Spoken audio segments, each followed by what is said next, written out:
soon we all will die. Our hopes and fears will be irrelevant.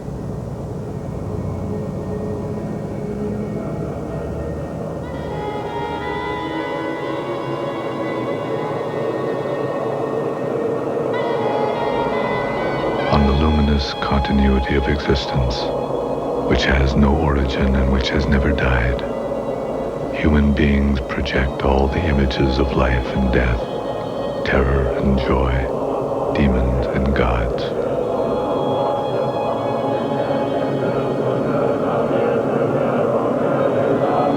These images become our complete reality, and we submit without thinking to their dance. In all the movements of this dance, we project our greatest fears on death, and we make every effort to ignore it.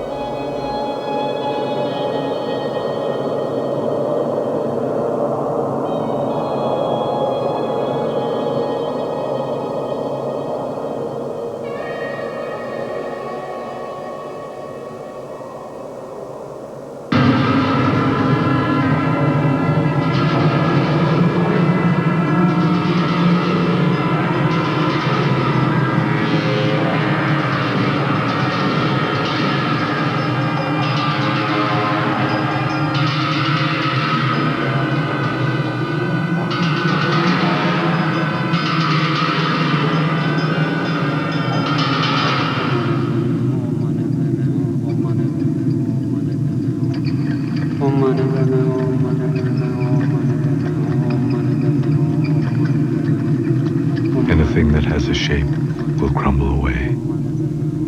Anything in a flock will disband. We are all like bees alone in this world, buzzing and searching with no place to rest. So we offer this prayer. Delusions are as various as the reflections of the moon on a rippling sea. Beings so easily become caught in a net of confused pain. May I develop compassion boundless as the sky, so that all may rest in the clear light of their own awareness.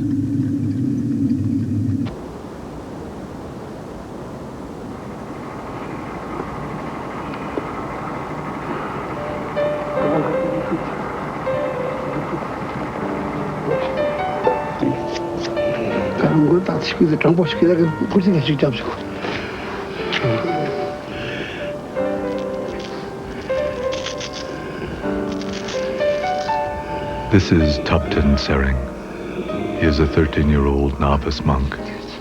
For the last 5 years, he has lived in a monastery in a small town in Ladakh, near the Tibetan border.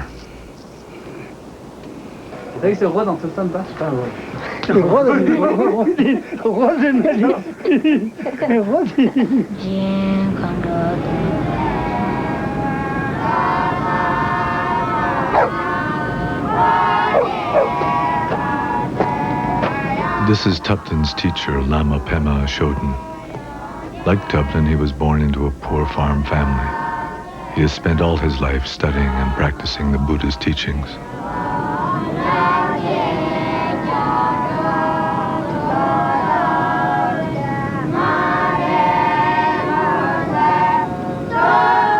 When the Chinese invaded Tibet, Pema Chodron fled from a monastery he had been visiting there and came back to Ladakh carrying 100 volumes of sutras and other texts on his back. These are what he is teaching Tibetan and all the other young monks.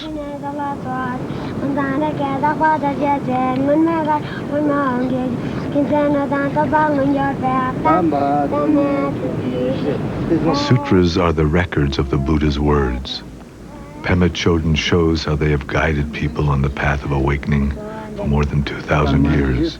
He is careful that his students learn their true meaning and know how to apply them properly in daily life.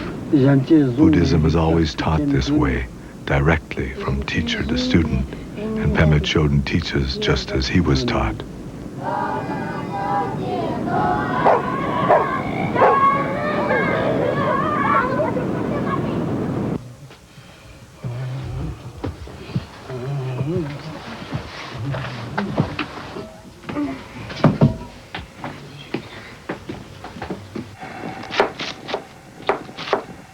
One day, while Tupten Sering is preparing the morning meal, his teacher tells him, "A man in the next village is dying.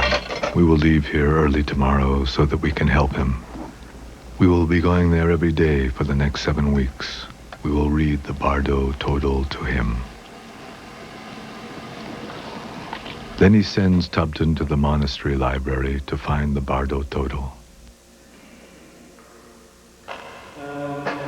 Known in the West as the Tibetan Book of the Dead, this text is a guide for those who are dying and is used in all Buddhist countries of the Himalayas. It was written in the 8th century by Padmasambhava, who brought Buddhism to this region, and it has been an integral part of people's lives here ever since. The Bardo Todal will be read aloud to the dead person for 49 days, which is the usual length of time between death and rebirth. This is the first time that Tupten has been asked to assist his teacher. What happens when we die? At death, we lose everything we thought was real.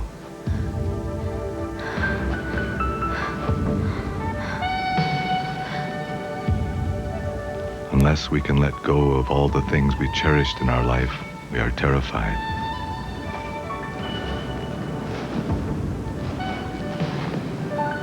If we cannot stop struggling to hold on to our old life, all our fear and yearning will drag us into yet another painful reality.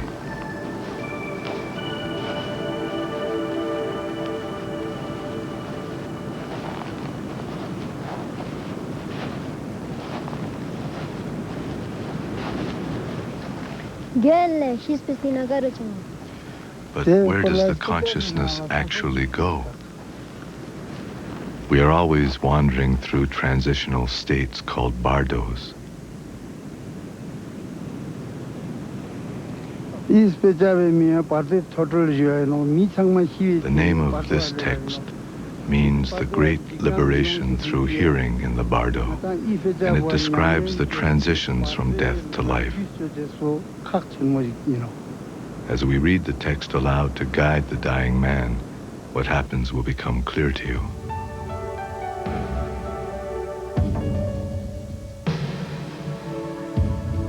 The Sonams live at the edge of a nearby village. The family is very religious, and Grandfather Sonam is often at the temple. But it is his second son, Sering Sonam, who is dying.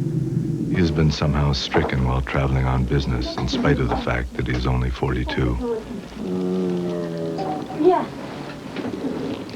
It will be hard for him to let go of his attachment to this world. To leave his wife and his old father must be very difficult, and this can cause him to wander in the painful uncertainty of the bardo for all of the 49 days after his death.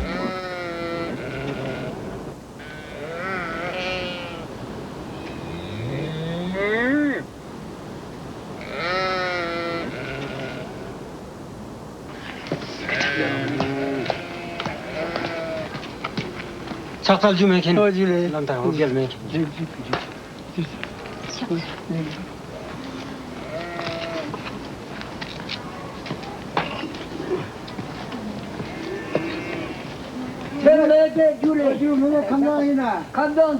Thank you for coming to us. Are you well, old man? I'm all right. But my son... The Lama will do all he can for the dying man and also for his family, who themselves must be grief-stricken at the suddenness with which they face the loss of beloved son, husband, and kinsman. The bardo of dying lasts from the beginning of the body's physical collapse until the body and consciousness separate. While we are living, the elements of earth, water, fire, and air together support and condition our consciousness and our perceptions. Death occurs when this is no longer the case. Now, without the screens and filters of daily life, at this time, mind itself can be seen directly.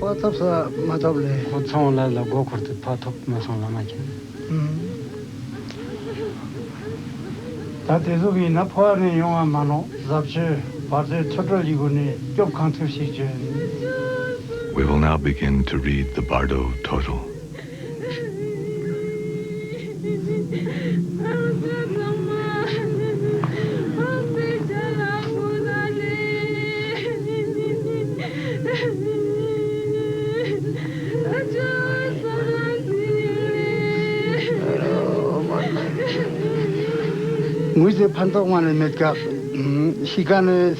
Don't cry, it doesn't help, it just confuses the dying man. The most important thing now is to help Tsering Sonam's mind be untroubled and clear.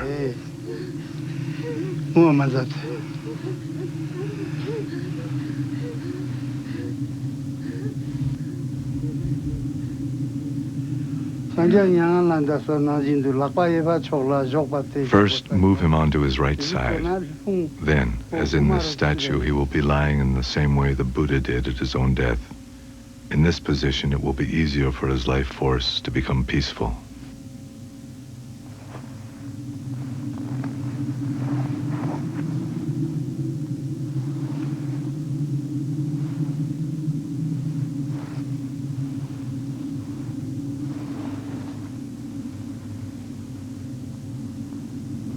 According to the Book of the Dead, dying people are sensitive to sound both as they die and for certain periods after their death. Thus he will hear the teachings which can help him.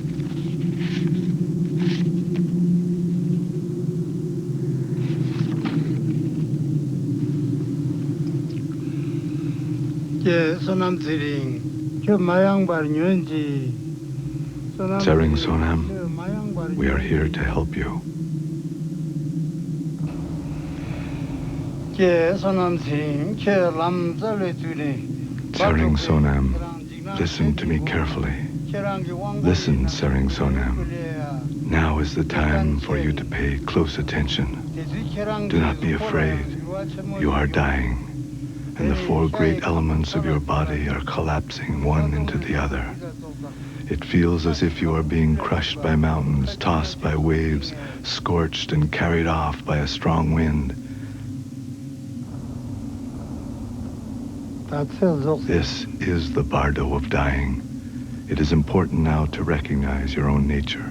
Do not resist this. Do not be afraid. O son of noble family, the time of death has arrived. Now let your compassion be limitless as space. Let your mind be at peace. Rest in this, the vast, empty luminosity of mind itself. The Tibetan Book of the Dead describes the collapse of the body's constituent elements. Earth collapses into water, water collapses into fire, fire collapses into air, and air dissolves into consciousness. Then there is an experience of piercing luminosity, pure white light, the clear radiance that arises from the direct experience of one's own basic nature.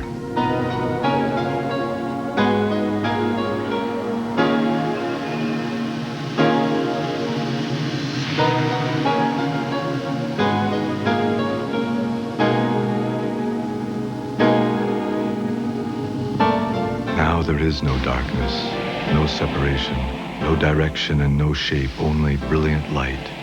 This boundless, sparkling radiance is mind, free from the shadows of birth and death, free from boundaries of any kind.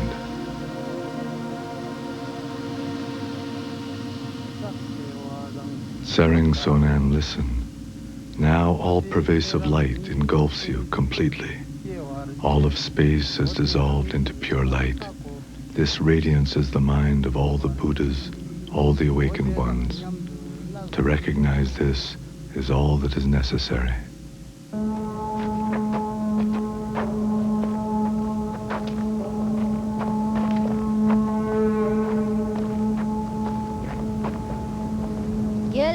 Teacher, what happens to him if he doesn't recognize his own nature?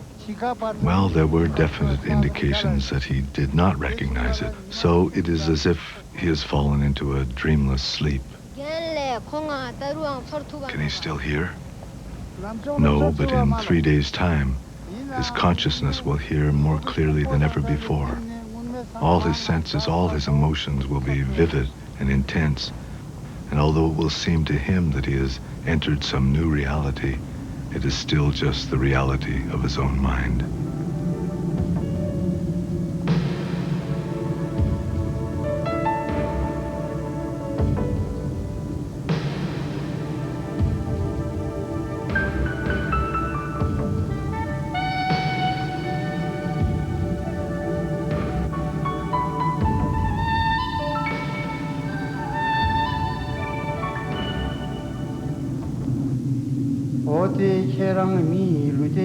Because you didn't recognize your real nature, you have wandered here, and your own mind will now arise before you in unfamiliar ways.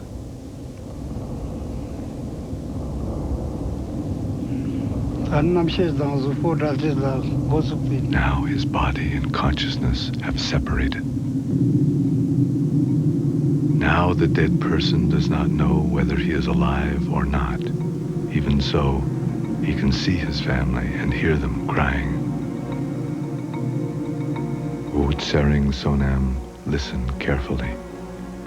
You are not alone in leaving this world. Everyone dies. Do not indulge any longer in desires and longings for this place. There is no way that you can stay here.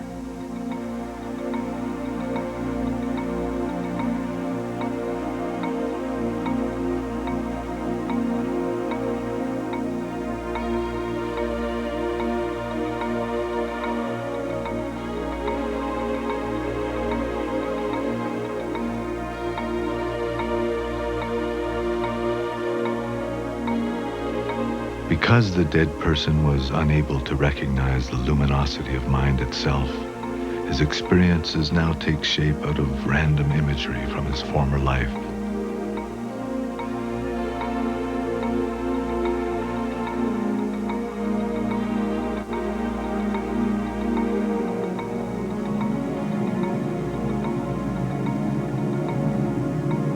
He sees his friends and relatives calling out to him, but they cannot hear his replies. Death has cut him off from them, and sorrow strikes his heart. He sees his family and relatives crying. He can see his bed, but he is no longer the one lying there. Instead, there is a corpse.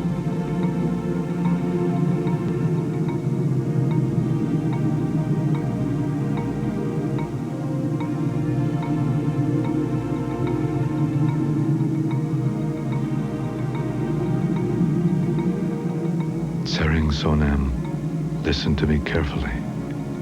Soon you will experience the intense presence of your own emotional states as peaceful and raging light forms. Do not be afraid. They cannot hurt you.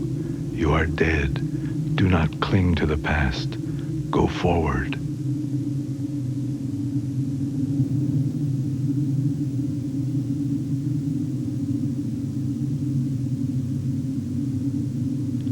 Tsering Sonam, go forward. You are dead. Do not cling to the past.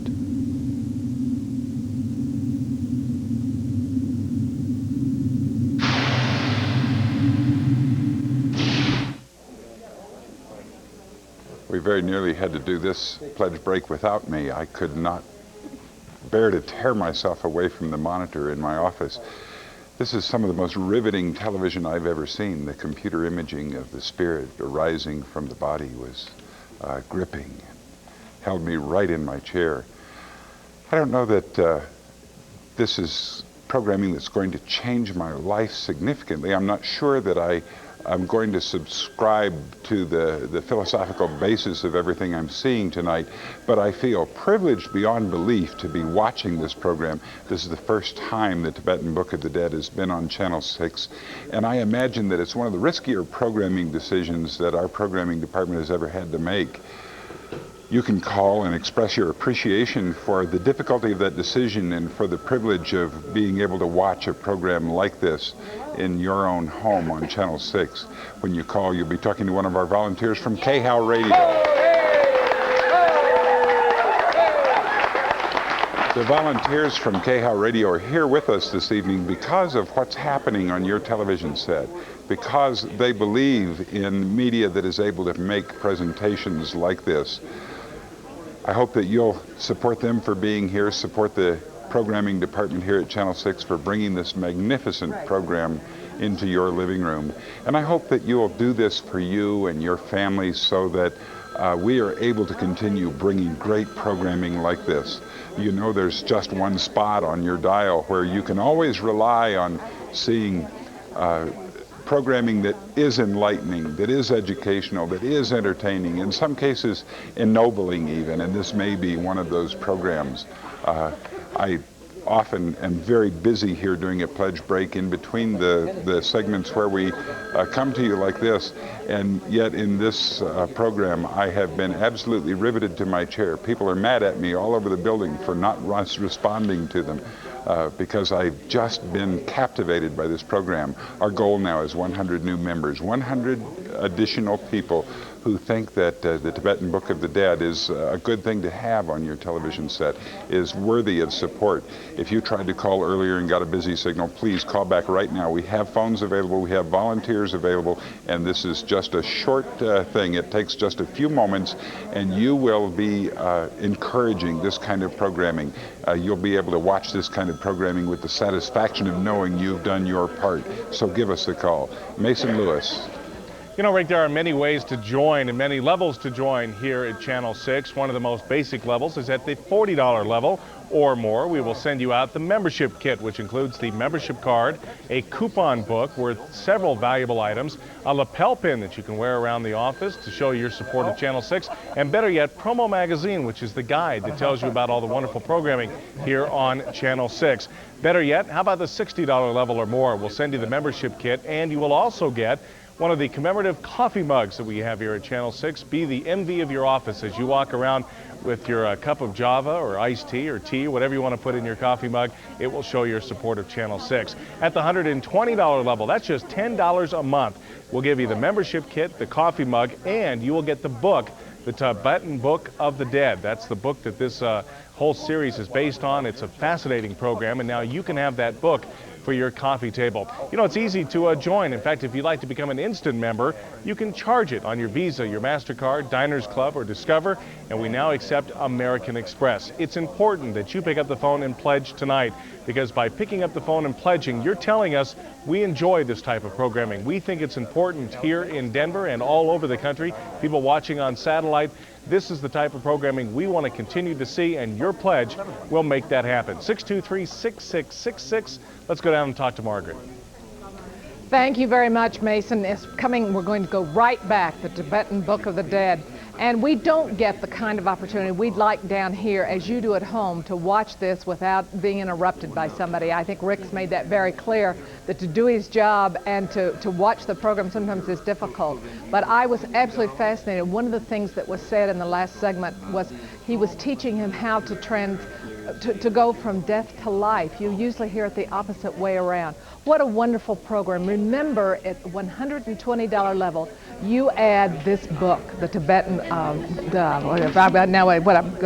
Book of the Dead. I wanted to make sure I said it properly. And again, there are many ways to join us. Call this great phone bank from KHOW, and they will take your name and they'll take your phone number, just as Astra just did. And she talked to Peg in Hamilton, Montana, and Peg has charged her investment, and you can do that on your Visa or your MasterCard or Discover, Diners Club, American Express, or we can take your name and address and we'll send you out an envelope. You can do it in installments. However you choose to join us, the important thing for us is to hear from you. The important thing is that we're asking 100 new members. Help to meet that challenge that we're trying to. Our old members have said we want to encourage new people to call in and to become a part of this family. So for every $30 it becomes $60. For every 120 it becomes $240. So go to the phone and give us a call right now. I've got Astrid and Raymond and Bob and Ann. They're waiting for your call. Let's go to Rita. Rita? Ms. or Miss Windsor?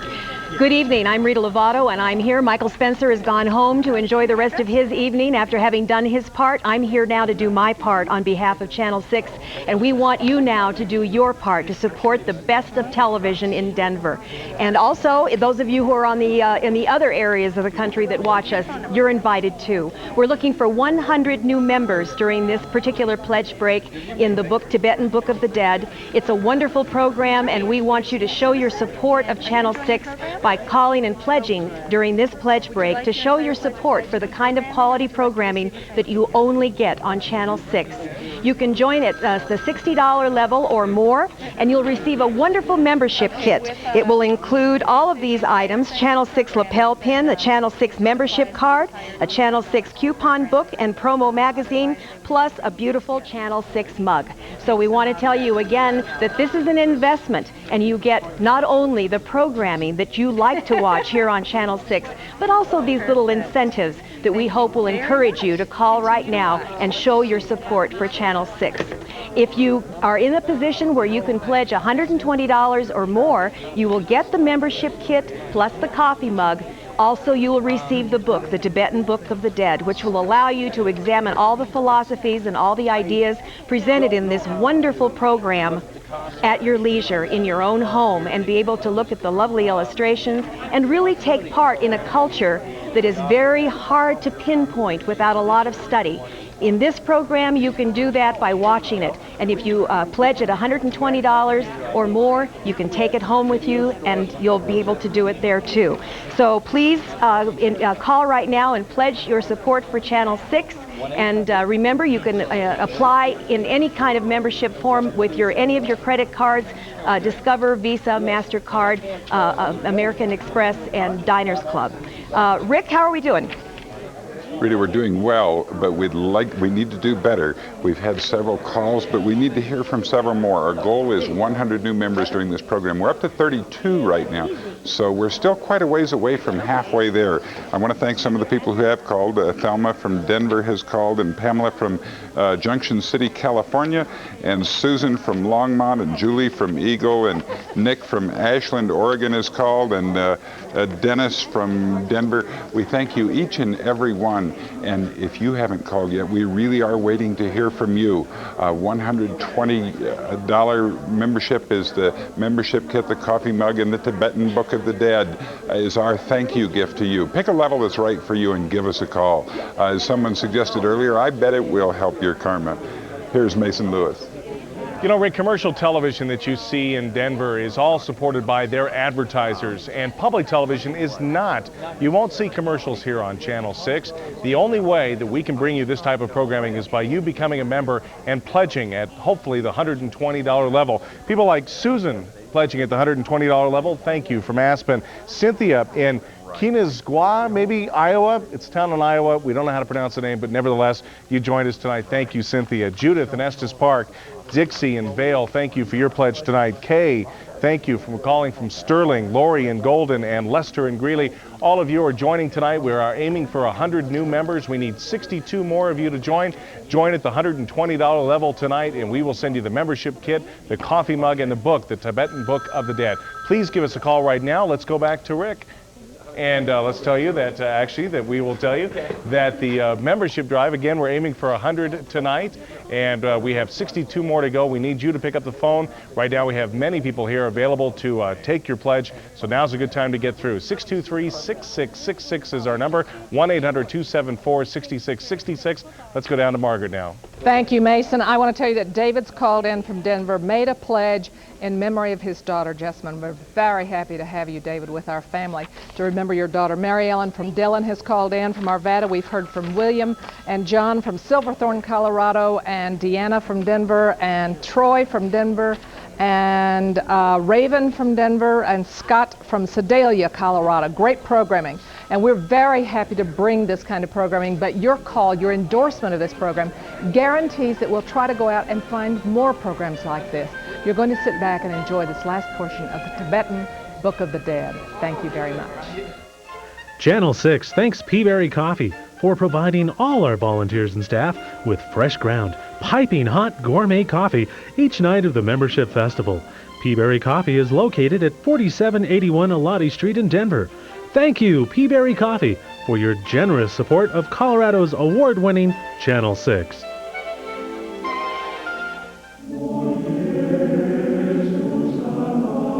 Voices come alive with the extraordinary spiritual and humanistic message found in the liturgical chant of the 12th century. Join us as we discover the ancient musical phenomenon that has captivated audiences worldwide. Gregorian chant, songs of the spirit. Tonight at 8:40.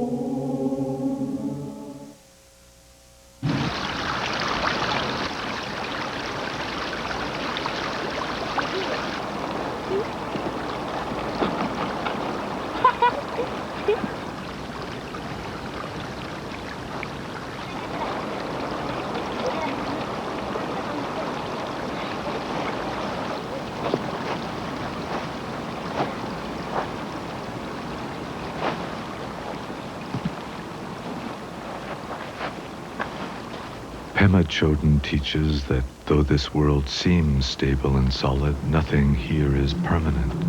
But like water, snow, and ice, life is always shifting, changing form.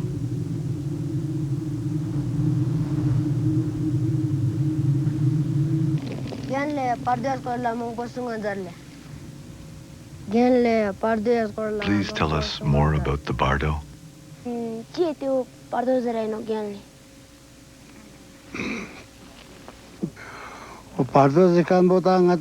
All existence is one kind of bardo or another. It means living in an atmosphere of uncertainty, moving without a place to rest. So that means we are in a bardo now? Yes, we are now passing through the bardo of existence. Here, we want to make something lasting and secure, but no one has ever accomplished this. Our life is always in the hands of death. But death is a different kind of bardo. Yes, when we die, it is completely out of our control. Our experience is completely naked. What is the best path through this bardo? It is a question of waking up right now. Look at your own mind. Look at it when it is calm and still, and when it is running wild. This is what the Buddha did and what he taught.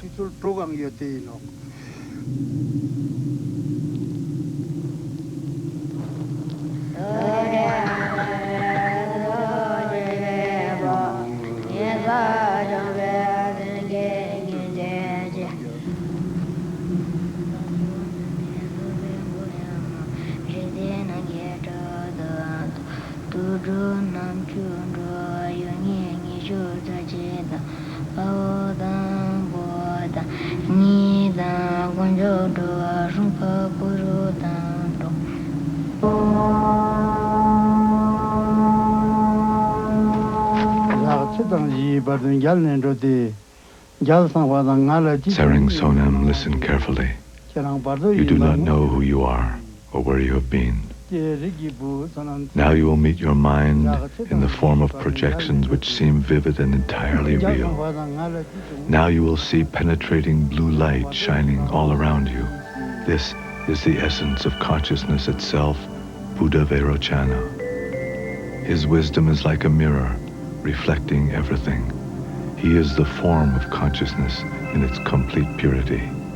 This wisdom is inseparable from your own heart. But also, you will see a diffuse white light.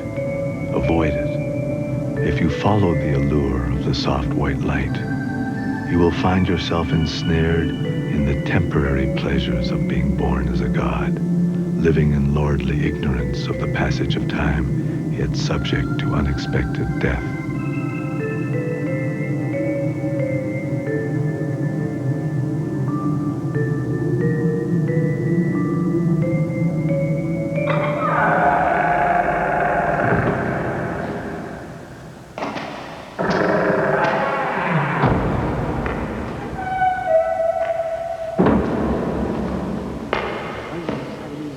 Tupten, here are the forms of the deities which Sering Sonam will encounter now. They are the wisdom in his very heart and mind. The 42 peaceful deities will emanate from his heart, and then the 58 wrathful ones will emerge from his brain. They will appear one by one, and then all together.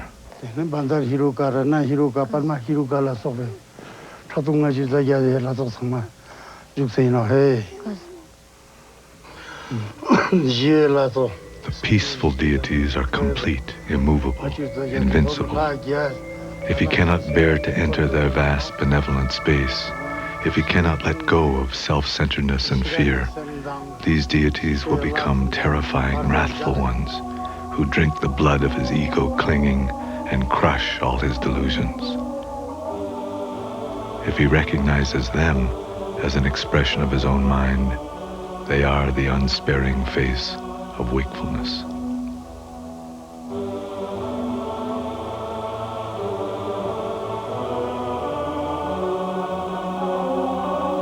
The wrathful forms emerging from the dying man's own brain appear before him actually and clearly as if they were real in their own right.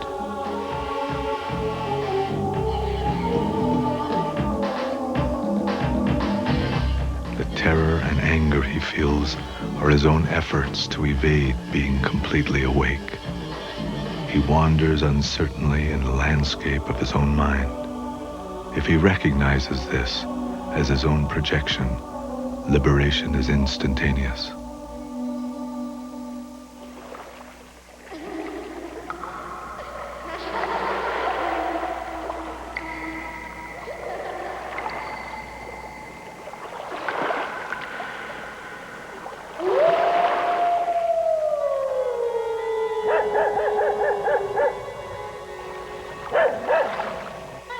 Alone in the night, the old Lama would sing to himself, "The light of wisdom, spontaneous play, dances in bright ripples on an empty lake."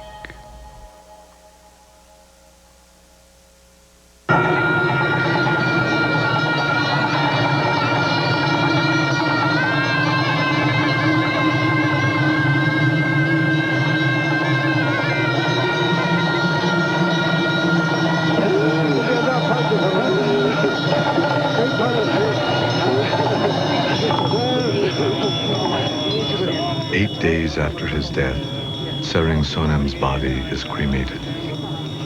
In order that he may no longer cling to his former body, and so that his relatives and loved ones may release him from the bonds of their attachment to him, his body is offered to the fire.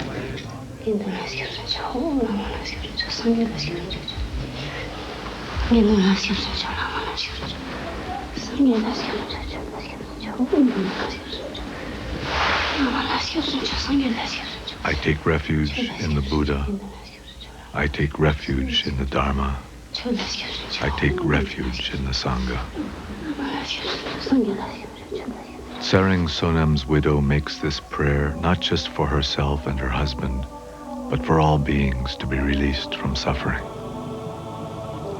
It's been 8 days since Sering Sonam died, but still he wanders in the bardo. Now he is seeing the wrathful deities, so it is a difficult time for him. Please continue to think of him kindly. Continue to offer prayers for him and encourage him. It will help him find his way.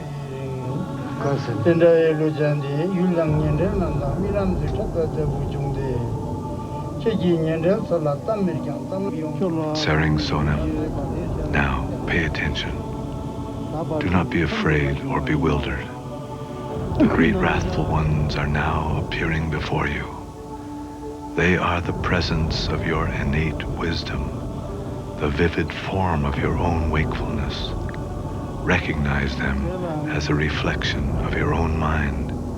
Recognition and liberation are simultaneous. All of us feel sparks of anger, flickers of passion, twinges of jealousy, small moments. But from these seeds, we grow to become a jealous person, an angry woman, a passionate man.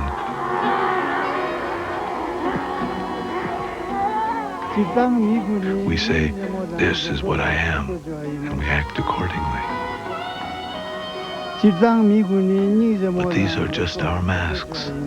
We forget that we are wearing them, and we run from the ones which others wear. So really these wrathful deities are just part of us? Yes. That's why I say it's impossible to run away from them. They are the sharpness of your own clarity. They are all in your head. But still, it's hard not to find them frightening. Maybe they can't understand why you're always running away.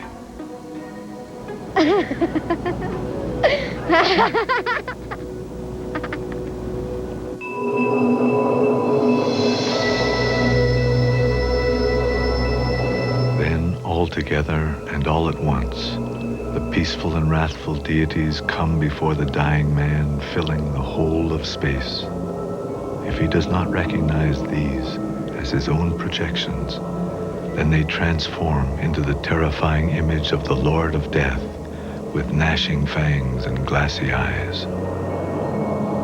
This too is his own projection, but if he does not accept that, his fear and turmoil force him to wander on in terror to the bardo of rebirth.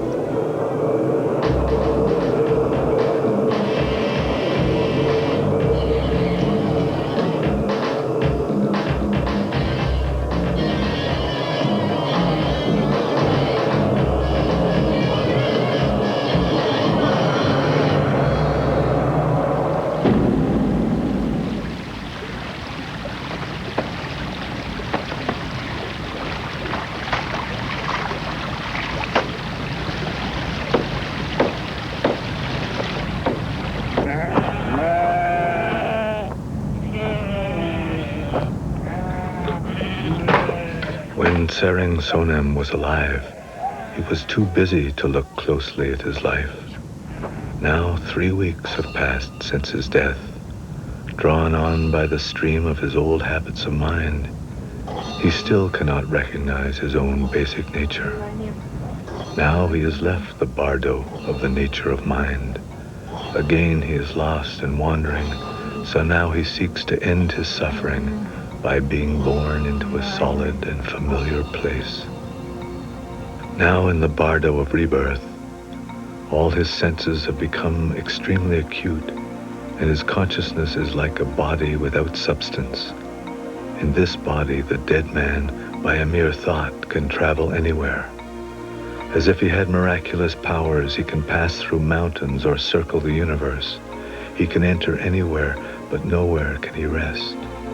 In the pain of his endless wandering, the thought of being born now promises great relief.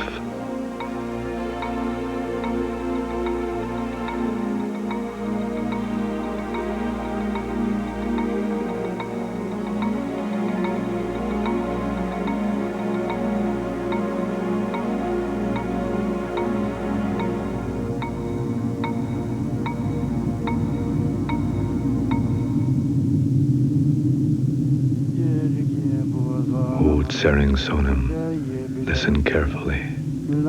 Though you can still see your family, they no longer know that you are with them. Though still you can go anywhere you wish, you cannot slow down. You are simply being driven on the winds of hope and fear, just as a dead leaf is carried on a gale. Still unable to recognize his own nature, his anger, lust, and confusion become ever more intense, ever more solid. They at last appear to him as entire realms where he may stop and dwell. O Tsering Sonem, now all your desperate thoughts pursue you as shadows, beasts, and armies of demons. You will move about, backwards and forward, towards anything that appears. The image of your former body is becoming faint, and the image of your future body is becoming clear. Any birth seems better than your current pain. Tsering Sonem, This will be your last chance. Let your grasping mind dissolve completely. Whether you are born as a god or a human or an animal, whether you are a hungry ghost, a jealous god, or a hell being, you will again suffer the inescapable torments of living and dying.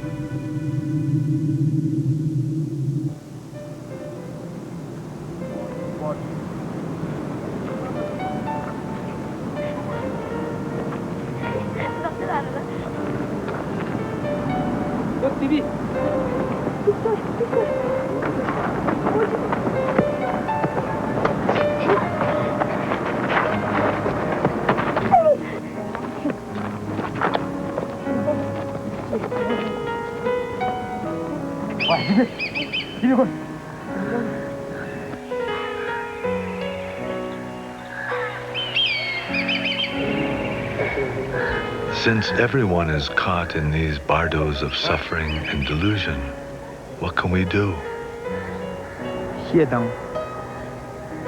People make hell realms out of their own anger. They make worlds out of passion, out of envy or complacency. We project our emotional states and then believe it is the real world. But no matter what, everyone longs for compassion. Everyone wishes to be awake. So the best thing is to develop genuine compassion for all beings and for ourselves too. And our compassion should extend beyond our friends and family and the people we like. It must extend to all people and to all living beings.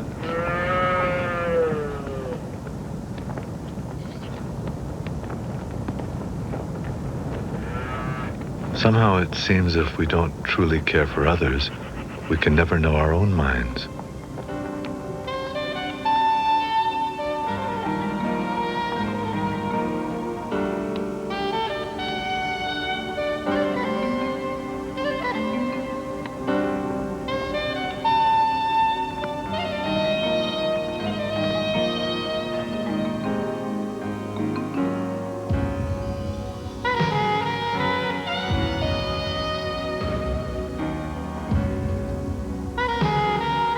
Remember, Tupton, you can have lofty insights and pure impulses, but then return to your old habits without even noticing. We have to work all the time to open our hearts and look for the truth. Otherwise, there is neither understanding nor a purpose for understanding. Also, Tupton, it's not a bad idea as life goes by to keep your sense of humor.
Sering Sonam is coming to the end of this journey. As he reaches the end of the bardo of rebirth, the features of the world he is going to enter will become very clear to him. If he pays attention now, he he can find his way to a favorable rebirth.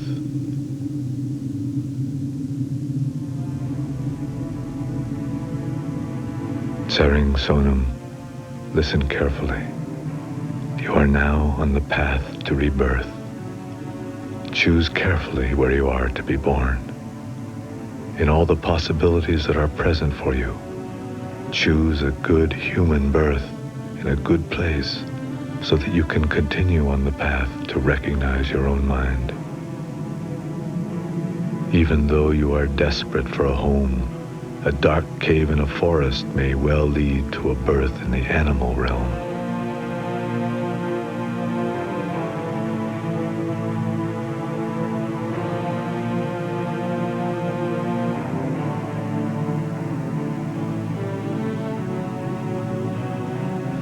Even if you are consumed by yearning, the realm of hungry ghosts is a never-ending wilderness where life is ruled by hunger and thirst.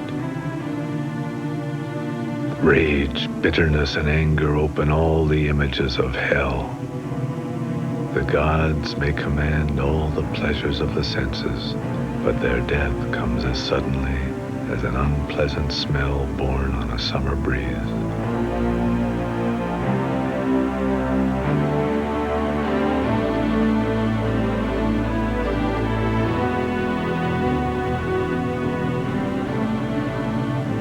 Put your mind at ease. Avoid the extremes of pleasure and pain, and take birth where you may still recognize the luminous essence of your own mind.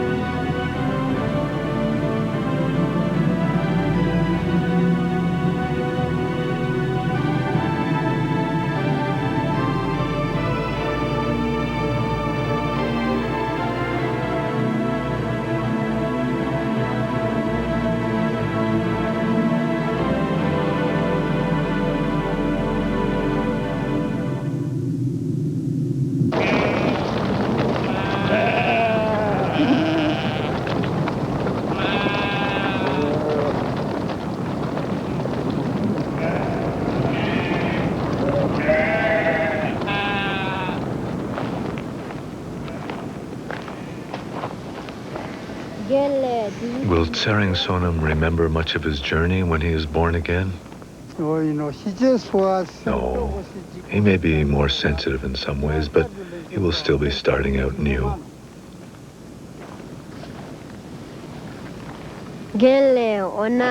So it seems that coming to life is not necessarily a thing to be celebrated.